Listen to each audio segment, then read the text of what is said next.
In this lesson, you will learn how to judge the way land is used rather than treating every change as simply good or bad. Look across the scene. A slope, a river plain, a dugout work area, roads, vegetation, and buildings all appear together. Some choices seem useful, some may create problems, and the important question is how to read the evidence before deciding. Compare the two slope panels. On the left, the soil surface remains continuous. On the right, part of the top layer has been removed, leaving bare patches and shallow channels. This visible loss is erosion, the wearing away and removal of soil from the land surface.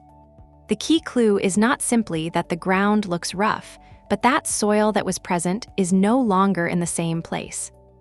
The missing surface layer is the strongest clue. Erosion removes soil from the land surface. Visible soil loss is the evidence. A soil surface can change when loose material is carried away from where it was. As the upper layer becomes thinner, more of the ground is exposed and small channels can appear. This matters because soil is part of the land people depend on for many uses. At this stage, the important idea is simply to recognize the evidence of soil loss without adding detailed processes. Look for change in the surface, not just color. Soil loss is evidence of erosion.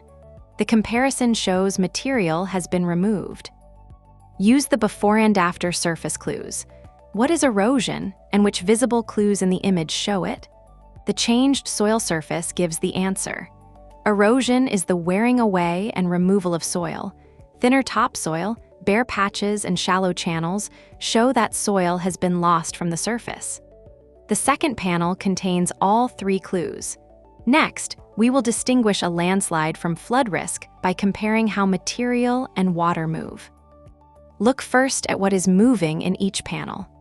In the landslide panel, a mass of soil and rock moves down a slope.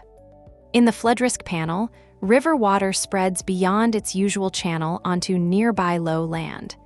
Both are hazards, but the moving material and the landscape setting are different, so they should not be treated as the same event. The safest comparison begins with the moving material. Landslides move ground, floods spread water. The two hazards occur in different settings. The distinction matters because a slope failure and overflowing river water create different kinds of danger. A landslide follows the slope downward, while flooding spreads across lower land beside water. Looking at what moves and where it moves helps us identify the hazard without needing advanced technical detail. It also reminds us that risk depends on the local setting rather than one hazard occurring everywhere in the same way. The shared criteria make the difference easy to remember. Hazard type depends on movement and setting. One label should not replace the evidence. Compare the material and direction in both panels. What is the difference between a landslide and flood risk? The two movement patterns separate the hazards. A landslide involves soil and rock moving downslope, while flood risk involves water spreading beyond its usual river channel onto nearby low land. The image shows different material moving in different settings.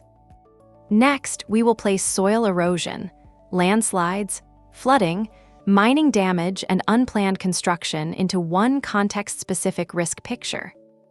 Look across the 5 windows and notice that each risk has a different setting.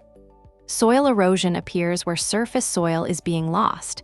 A landslide appears on a slope. Flooding appears where water spreads over low land. Mining damage appears where excavation disturbs the surface. And unplanned construction appears where building ignores the fit of land and use. These are context-specific risks.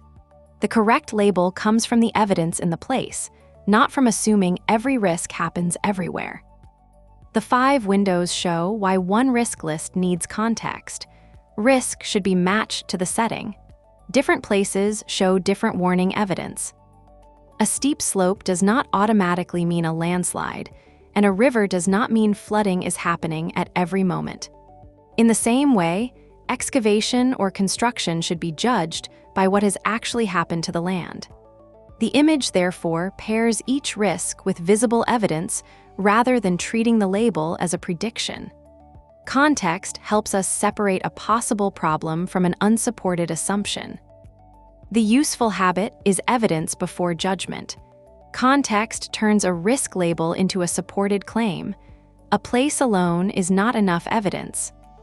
Scan each case and match the visible clue to its label. Which 5 context-specific risks are shown, and why must each be identified from its setting? The 5 windows give the complete risk set. The 5 risks are soil erosion, landslides, flooding, mining damage, and unplanned construction. Each must be identified from its setting because the relevant evidence and conditions differ from place to place. The labels are supported by context, not by assumption. Next, we will see how vegetation cover, drainage, and careful land use connect with sustainable land use and reduced risk. Look at the 3 care actions in the landscape. Vegetation cover protects the soil surface, drainage gives water a clearer path, and careful land use places activities with attention to the land. Together, these are examples of sustainable land use, using land while caring for its long-term condition and avoiding unnecessary damage. The final card says reduced risk, not zero risk, because good choices can lower risk without guaranteeing that every natural hazard is completely prevented. The 3 arrows meet at a realistic outcome. Sustainable land use aims to reduce risk. It does not promise that every hazard disappears. Each action changes a part of the risk picture. Plant cover can help keep the soil surface more stable, drainage gives excess water a route, and careful placement can avoid making a vulnerable setting harder to manage. These actions are useful because they reduce avoidable pressure on the land. But natural conditions can still create hazards, so responsible planning focuses on reducing risk rather than claiming perfect control. The words reduce and prevent are not the same. Risk reduction is not a guarantee of zero hazards. Care improves safety without controlling nature completely. Use all 3 arrows and the final qualifier. What is sustainable land use, and how do vegetation cover, drainage, and careful land use connect with reduced risk? The diagram links care to a realistic outcome. Sustainable land use means using land while caring for its long-term condition. Vegetation cover, drainage, and careful land use can reduce risk, but they cannot guarantee that natural hazards are always prevented completely.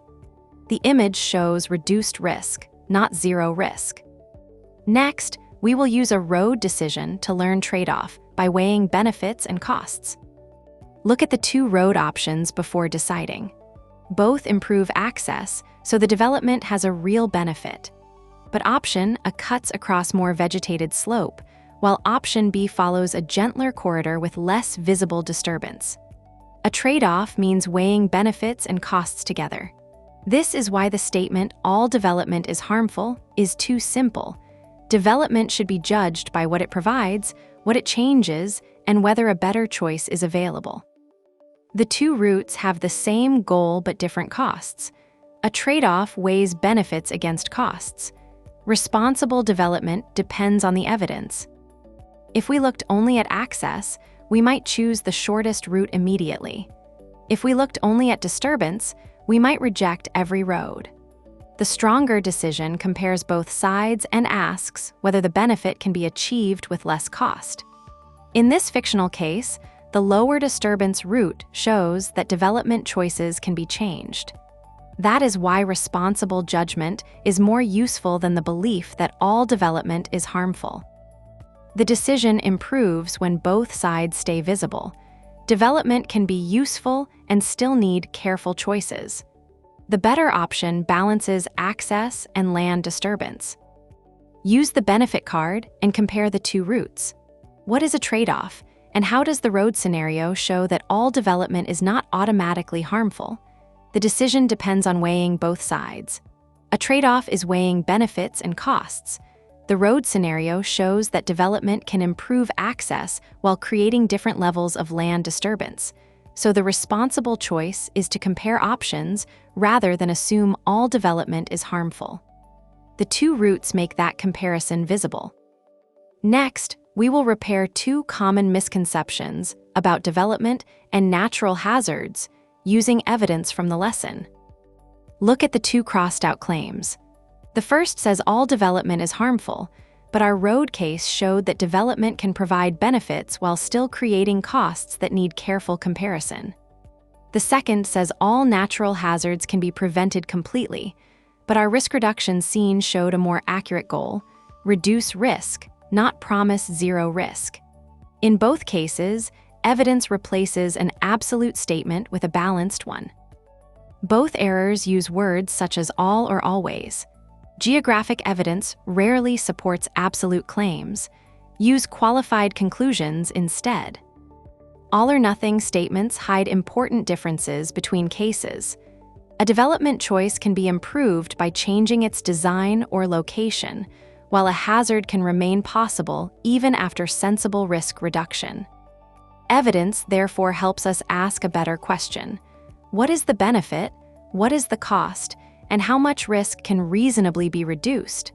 This makes our conclusions more accurate and more useful. The correction is a reasoning habit, not just two facts. Replace absolutes with evidence-based judgment.